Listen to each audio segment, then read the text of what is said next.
Hello, good morning, everyone. My name is Vince Casario. I'm a PA and the current chair of the Kappa PA Schools Committee. Right now, we have the pleasure of announcing our 2022 Community Service recipient, Danielle Rauch. She currently is attending Marshall B. Ketchum University, and we'd just like to convey a huge congratulations on behalf of Kappa to you, Danielle. Before we get into the interview, just wanted to ask you to briefly tell us a little bit about yourself. Yeah, thank you so much, PA Casario. My name is Danielle Rauch. I am a second year, like Ben said, a second year PA student at Marshall B. Ketchum University. I graduated from UC Riverside with my bachelor's in biology and an English minor, and went on to work as an EMT and ER tech after that. And I'm just really very grateful to be chosen as the recipient of the Service Award from Kappa. Service is a huge part of my program, and also that I really enjoy doing. So I'm very grateful for the opportunity to have received this kind of support from Kappa. Well, congratulations again, and thank you for all your involvement in Kappa and in your program and all the work that you've done in the community. To get started in the interview, the first question we have is, why did you decide to become a PA? So when I was in undergrad, I was taking my grandpa Joe to his chemotherapy appointments he was diagnosed with multiple myeloma. And I was always wearing my UCR hoodie because I'd wake up at 5 in the morning to get out to LA. And the oncologist had said, oh, you're a biology student at UCR. How would you like to be an intern at the oncology office? And so I jumped at that opportunity. I got to do a lot of work with the Institute for Myeloma and Bone Cancer Research, helping support my grandpa as well as he was there. And I really got to know all of the different kind of levels of medicine. And I really fell in love with the way that the PA specifically cared for my grandfather. She just really took the time to really consider all of his cardiology, nephrology, like all of his specialist reports. And I thought, that's the kind of medicine that I want to do. And so I looked more into what it would take to become a PA. There wasn't quite a club or information on my campus. So I created one as a co-founder with some other students. So there's now a pre-PA club at UC Riverside. And I really just wanted to bring all of the information that I had learned about the PA profession to others, and to make that information available to others. And so my grandpa was really kind of the reason why I wanted to start being a PA, to care for patients like him.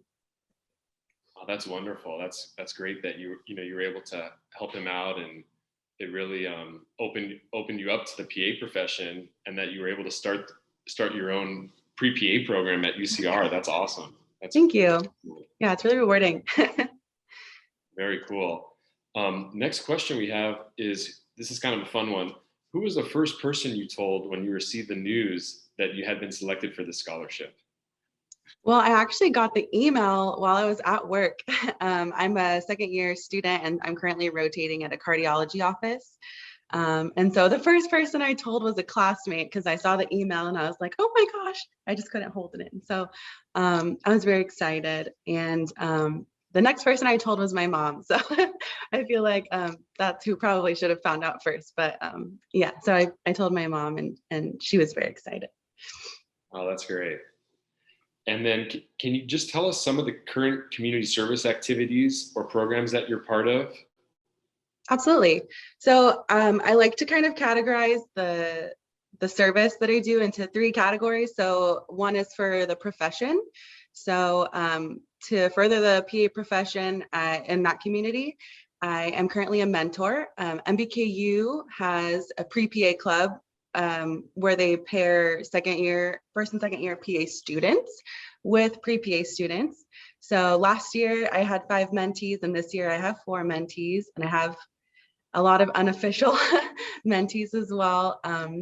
And so that's kind of what I do for service to the profession. I've also been a speaker at the club that I co-founded at UCR. So I usually try and do one meeting a year where I talk to them about the different resources that are available to them and kind of how you can get from point A to point B. I do a lot of essay revisions and CASPA information. So the second subject, I guess, of service that I like to do is to the community. So in the beginning of COVID, my school is amazing and creates so many opportunities for us. And we were able to go to Anaheim, and I also worked at SoCA University to do volunteer vaccination for COVID-19. So I dedicated several weekends to going and vaccinating patients in the Anaheim and the SoCA Super Pod clinics. And then the third category is service to my school. So I volunteer at a lot of various things that are needed. I'm the vice president of my class. And so I don't know, I just really like being involved. So anytime there's something that the university needs from us, I jump at it and I go do it. Most recently, I was helping with interviews for prospective students. I was on the student panel. So yeah, so I've logged over 70 hours since the beginning of PA school in service to these different communities that are close to me. Well, that's wonderful. And, going along with the first thing that you said about you being one of the mentors to a lot of the students, I think that's awesome. I'm sure you're a wonderful mentor to a lot of them too. That's excellent. Another question we have, it's kind of a two-part question. Why do you think it's important to be a Kappa member? And then also, what would you tell other PAs or PA students who aren't members yet? So it's definitely important to be a Kappa member. I think networking is kind of one of the biggest opportunities that Kappa provides, with all of these different opportunities to go to Kappa and Napa or these different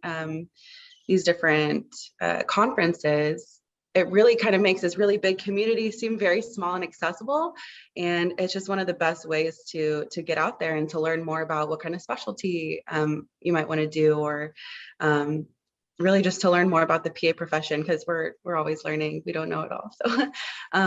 So I really like being able to take advantage of those options. Also, I love reading the content that's produced by the Kappa website to kind of just stay up to date with current world events, current healthcare events. I think that these are all really valuable resources that are definitely huge parts of my daily kind of like routine to understand more about the PA profession. Oh, that's excellent. And then is there anything that you tell PAs who aren't members of Kappa or PA students in regard to what you mentioned earlier? Yeah, I think that I would definitely recommend that PA students who are not Kappa members get their Kappa membership, because they can also have opportunities like this to win scholarships, to be put in touch with other PA students and to be able to network. And it's a really invaluable resource. Excellent. Yeah, it's great. I think, I was a Kappa member when I was in PA school all my years. I went to USC Keck School of Medicine's program. So all 3 years I was there, I was a member of Kappa. And then right after I graduated, I joined Kappa. And there's so many resources out there, so many ways that Kappa helps support us as PAs. So that's excellent that you're involved and are a current member. Another question we have for you, last question actually, is post-graduation, what would you like to do as a licensed PA? What are some of your goals? So I'm actually hoping to apply to be part of the National Health Service Corps, where they connect PAs who are interested in primary care to communities that have limited access to healthcare providers. So I would like to work in family medicine. I am conversational in Spanish. I'm almost fluent, and I'm working on that. I just did a rotation in pediatrics almost entirely in Spanish, and that was such an experience.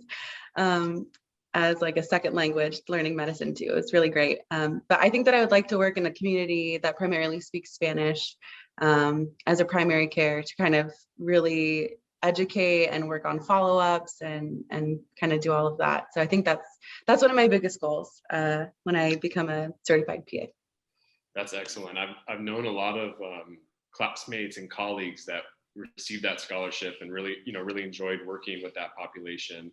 And actually, I myself, right after I graduated PA school, I had the opportunity to work at a federally qualified healthcare center, and I would say probably about 90% of the patients spoke Spanish. So it's definitely, I think that's a great career option to pursue in that within the, the specialty of family medicine. And definitely there's a huge need for PAs, and you definitely will make a big difference in a lot of patients' lives doing that. So that's very good to hear. Thank you. That's a goal. Well, excellent. Well, again, congratulations for receiving the 2022 Community Service Scholarship from Kappa. And we definitely look forward to keeping in touch with you and seeing you graduate soon and becoming an awesome PA. So thank you so much. I am so grateful for this opportunity and for the scholarship, and I'm excited to see who gets it next year.